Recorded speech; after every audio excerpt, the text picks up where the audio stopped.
দুর্নীতি দেশের অর্থনীতি সহ সবকিছুকে গ্রাস করছে বলে মন্তব্য করেছেন গবেষণা প্রতিষ্ঠান সানেমের নির্বাহী পরিচালক সেলিম রায়হান। শনিবার রাজধানীর ব্র্যাক সেন্টারে বাজেট প্রতিক্রিয়ায় তিনি এই মন্তব্য করেন। এদিকে এক সংবাদ সম্মেলনে 2029 সাল পর্যন্ত পোশাক খাতে প্রণোদনা বহাল রাখার দাবি জানিয়েছেন বিজিএমইএ এর নেতারা।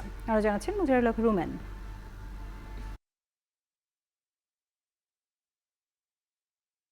সম্প্রতি সাবেক পুলিশ মহাপরিদর্শক বেনজিরের অবৈধ সম্পদের হিসাব উঠে আসে বিভিন্ন গণমাধ্যমে। একইভাবে এ ধরনের আরও বহু অপরাধী বিদেশে টাকা পাচার করেছেন। এমন অপরাধীদের সম্পদের হিসাবের জন্য সংসদ থেকে কমিটির মাধ্যমে অপরাধীদের চিহ্নিত করার দাবি জানিয়েছেন সানেমের নির্বাহী পরিচালক।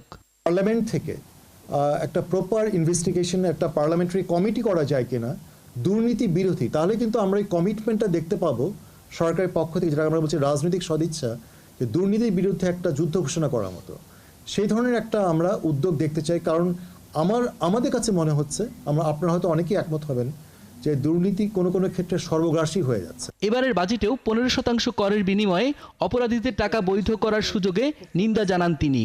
বাজেটের ধনী ব্যক্তিদের তুলনায় নিম্ন আয়ের মানুষের ওপর পরোক্ষ করারোপের সমালোচনাও করেন তিনি। যে জায়গাটা দরকার ছিল, যেটা ডিরেক্ট ট্যাক্স অথবা আয়করের উপরে গুরুত্বটা বেশি দেওয়া, তার বদলে বরং আমরা দেখলাম যে সেই গতানুগতিক পথেই যে ইনডাইরেক্ট ট্যাক্স, ভিএটি অথবা অন্যান্য সারচার্জের উপরে কিন্তু গুরুত্বটা বেশি দেওয়া হয়েছে। কারণ এই পথটা হচ্ছে খুব সহজ পথ।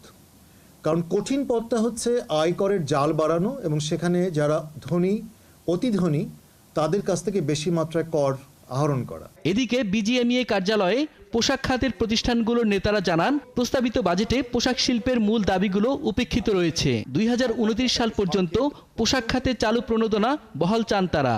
বৈশ্বিক অর্থনীতিতে মন্দার কারণে আমাদের শিল্প রপ্তানি বিরূপ প্রভাব পড়েছে। সেটি মোকাবেলা করতে ও প্রবৃদ্ধি ধরে রাখতে বিগত সময়গুলোর মতো নীতি সহায়তা আমাদের প্রয়োজন। বাজেট পাশের আগে সরকার তাদের দাবিগুলো পুনর্বিবেচনা করবে বলেও আশাবাদ জানান তারা।